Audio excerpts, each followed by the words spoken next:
gang violence and other kind of violence. Get away! I could be at work, at school, in my car, and I can still get shot by the police. But I can get shot anywhere. So it is what it is.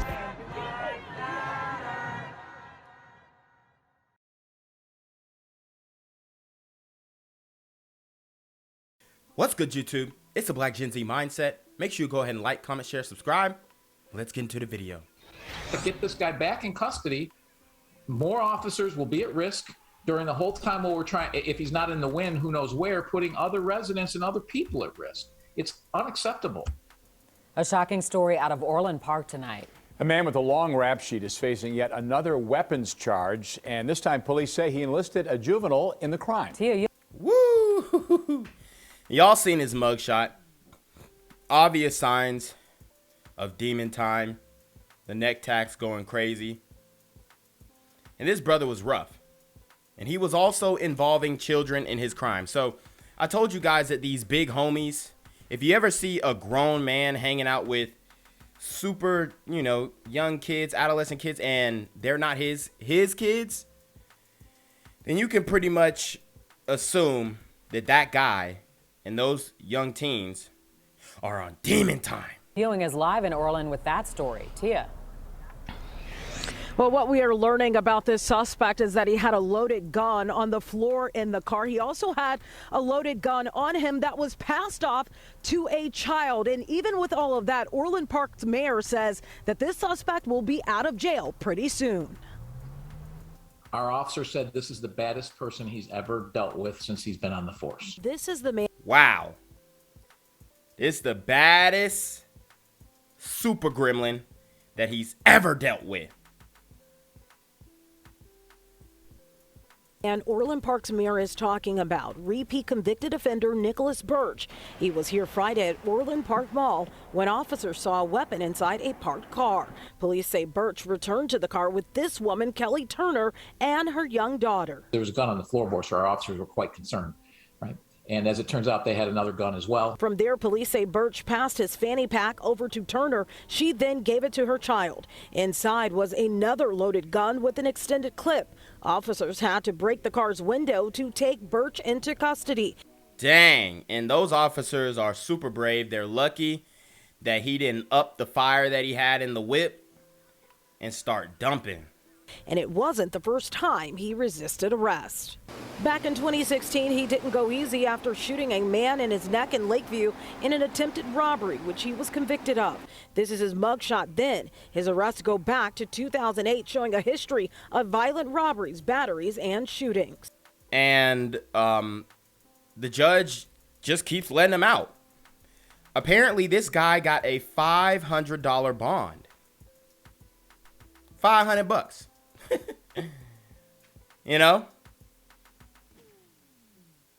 It's crazy.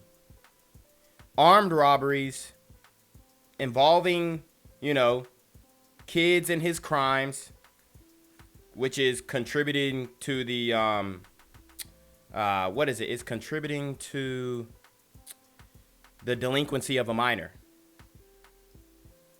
And this guy, the judge says, no biggie, just a super gremlin on demon time. Let him go. When he was arrested here at Orland Park Mall, he was on federal parole on electronic monitoring for attempted murder and attempted robbery. So you can get out on attempted murder and attempted robbery in Chicago, but the system is racist.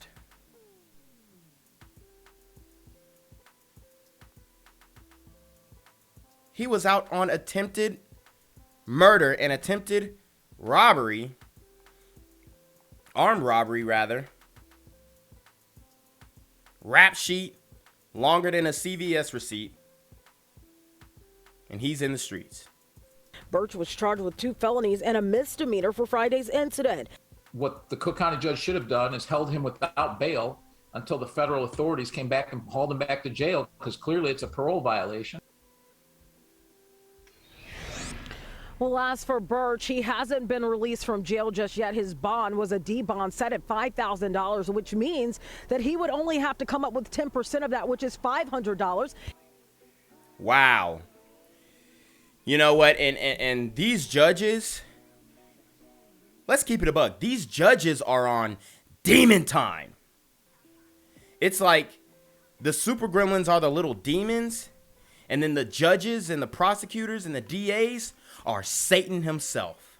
His next court appearance is scheduled for February 16th. Kelly Turner, though, was also charged. She, too, still remains behind bars tonight. Live in Orland Park, Tia Ewing, Fox 32 Chicago. We've got to find a way to both prevent crime and ensure justice. After long focusing on social justice, some Democratic lawmakers in Springfield are now switching to a crackdown on crime, especially carjacking and retail theft. Our political editor Mike Flannery has more. Carjackings have more than tripled since 2019 in Chicago, while rising far faster than that in some suburbs. With an eye on this year's coming elections, some Democratic lawmakers now hope to reduce the historic crime wave by Cap. That's cap. They ain't finna reduce nothing. giving more money to local police and anti-violence groups. Oh, wow. So more money. I mean, we were, guys, a total 180. They want to do a total 180. We were just in the era of defund the police. We're still not out of it. We're still not out of it. And now they want to give more money to police and anti-violence groups. What a coincidence. Groups. What we will address in Springfield this year is comprehensive, pragmatic public safety legislation that makes us all safer. And, you know, the truth is right now people don't feel safe, and we got to do something about that. No more. Representative Buckner is chair of the Illinois House Black Caucus and says he still strongly supports their sweeping criminal justice reforms enacted last year. Wow. So he still supports the criminal justice reform, which is the bail reform, right? The more lenient sentences. So how can you, I mean, these dudes are so intellectually dishonest. I don't trust any black caucus anywhere. Anywhere. It's these guys are so full of crap. They can't even understand. They can't comprehend how intellectually dishonest it is to want to fund the police and fund anti-violence, and at the same time, when you lock these criminals up, just let them right back out.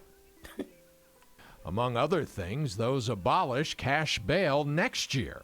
But other Democrats, such as Northside Representative Margaret Croak, seek big changes, referring to the 61% increase in the number of people shot here since 2019. Croak today urged new restrictions on pretrial release. When the electronic monitoring program was created, she wrote, no one imagined that more than 75% of participants would have been charged with a violent offense. Republican lawmakers, though, said it's exactly what they predicted. And we've seen a significant spike in violent crime that has gone in tandem with the policies that the Democrats have passed on their own. If there are things in the criminal justice reform that we passed last year that need to be tweaked, we need to tweak those. No, you need to throw them out. It's not gonna, a tweak is not gonna do a damn thing. Man, these dudes do not care about the black community. Stop putting your faith in, and they'll call me a coon, but let me tell you what, these are the real coons. These are the dudes who want to continue to see women and children being killed on the streets of Chicago in the name of bail reform and justice reform. Okay? These are the same dudes. While the debate will continue, lawmakers in both parties agree that crime will be one of voters' big issues in 2022. I'm political editor Mike Flannery. He's shot everywhere from his feet to the crown of his head. What type of animal does that? Brandy Martin overwhelmed with emotions after returning from the medical examiner's office identifying her young nephew, Sincere Cole. The 15-year-old shot 24 times, murdered just around the block from his home near this Shell gas station on 67th and Western. My nephew got the look on his face that he had when he died. Help. You see it in his face. It happened just before 7 on Saturday night. Ralph Kendall, who works at the gas station, says he was the last person to see him alive. Yeah, I heard shots, but that I hear that all the time. And then two guys come in and said, You heard what he said? I heard shots, and I hear that all the time. No biggie. Wow, man, these super gremlins are on demon time. man, somebody got shot on the ground. So I ran and got on the ground, and I looked at him, and his eye looked at me, and he took his last breath. The teen's death just another fatal blow for his family. His mother, Fallon Smith, was struck and killed by a CTA Red Line train in 2019 while trying to get her phone. 3 days after that, his cousin and Martin's daughter was shot and killed. Both murders still unsolved, leaving this woman feeling hopeless. Wow. Run that back. Her whole family has been decimated by these democratic laws that are continuing. I guarantee the guy who killed her son is he has multiple convictions, multiple arrests, multiple charges, probably on parole, probably got an ankle monitor right now when he did the crime. Smith was struck and killed by a CTA Red Line train in 2019 while trying to get her phone. 3 days after that, his cousin and Martin's daughter was shot and killed. Both murders still unsolved, leaving this woman feeling hopeless that justice may never come. I'm a mother of a child killed by gun violence. I'm an auntie of a nephew killed by gun violence. I want Y'all see that smoke in the corner? Is she smoking a blunt? somebody to feel like I feel. At least 8 people have been shot, 3 fatally, in Chicago gun violence over the weekend. Among the victims, a teenager who was known around his neighborhood as a helper. Nate Rogers spoke with the boy's aunt and joins us now live from police headquarters. Nate? Yeah, Dane and Natalie, this family, they can't believe all of this has happened. Police sources telling us this 15-year-old was shot some 24 times, one of those bullets striking him in the head. Family members telling me that he was not in a gang and did not appear to be in conflict with anyone. Because I tried. Let me tell you how much I tried. It's all still so surreal. Her nephew, to whom she was legal guardian, brutally killed. Sorry, nephew, not son. I thought it was her son. It's the nephew. Man. Dang, that's crazy. Spend more time now, 2021, 2022, trying to save ourselves from germs and can't save ourselves from each other. You heard her. They focus more on the beer bug than the super gremlin bug. 15-year-old Sincere Cole was seen leaving the Shell station, 67th and Western, just before 7 p.m. Saturday. Not soon after maybe 3 or 4 minutes, I heard gunshots. Ralph Kendall works there and found Sincere on the ground, struggling, unconscious, bleeding. I looked at him, and I felt his neck to see if he was breathing. He took that last breath. He looked in my face and took that last breath. Police say Sincere was shot 24 times after meeting his gunman along the sidewalk. The motive unknown. They had no idea who he was because he didn't live that type of lifestyle. Red and pink balloons now commemorate the teen known for always trying to make an extra dollar. For Brandy Martin, it's so much loss to... Not the balloon releases. And... you know, they said he was trying to make an extra dollar. Maybe he was trying to sell some weapons or sell some drugs. I don't know. Maybe Auntie really didn't know what was going on. Who knows? It could be random. It is Chicago. But it's just a tragic thing that a 15-year-old boy can get gunned down in the street, shot 24 times. I mean, I'm telling you guys, these super gremlins have no heart. They have no soul. They have no compassion. And there's a whole bunch of super gremlins, like the guy from the first video out here, who are just moving around and about, multiple charges, pending warrants, and they're, free to move around.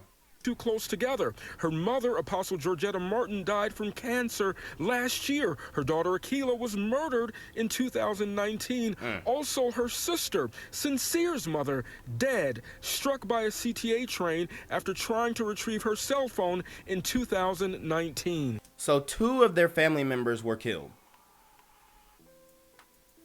Most likely by super gremlins. I mean, they're taking out the whole lineage, these super gremlins. My whole family hurt. This is the worst type of.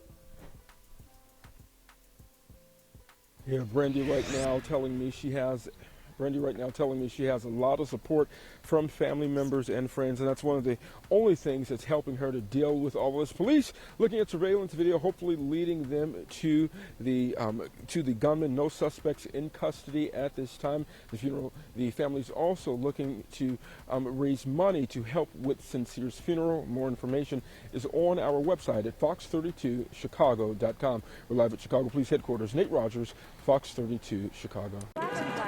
Gang violence and other kind of violence. Get away! I could be at work, in school, in my car, and I can still get shot by the police. I can get shot anywhere. So it is what it is.